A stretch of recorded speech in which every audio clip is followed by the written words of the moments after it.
Hello everyone, I am Dr. Padmavati Tungaturthi from Teach Connect. I am a quality education specialist. I train teachers and mentor principals. Teachers are supposed to connect their learning outcome to some sort of experiential learning activities. There are many. What if a teacher is given a small hand-holding by giving a list of, say, 20 activities for experiential learning? These 20 activities, this list will come handy. The list is not numbered in any order, but the list is the first one, conducting science experiment. Second one, creating art projects. Third one, going on a nature walk. Fourth one, simulating a historical event. Number 5, building a model or a structure. Number 6 is role-playing different professions or maybe different scenarios. Number 7, cooking or baking or any other culinary art. Number 8, participating in a cultural exchange program. Number 9, planting or trying to prepare a garden or tend a garden. Number 10, organizing a community service project.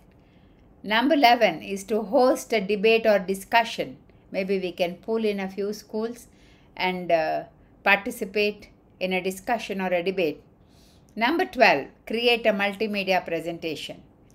Number 13 is to solve real-world math problem. Though, say if we cannot solve that real-world math problem, at least help the student to identify the real-world problem. Number 14, building and launching a working model. Number 15, designing and conducting surveys. These surveys will come handy to solve the real-world problems too. Number 16 is to perform a play or a skit. Number 17 is participating in a sports or a physical activity. Number 18, to conduct interviews with professionals or any family members. Number 19 is to create a mini business or an entrepreneurship project. Student will enjoy this. Number 20, collaborating on a group research project. It is better if these activities are done in collaboration because student will also learn how to collaborate with other students. Thanks for watching my video. Share it to somebody if you feel that this video has added any value. Thanks for watching.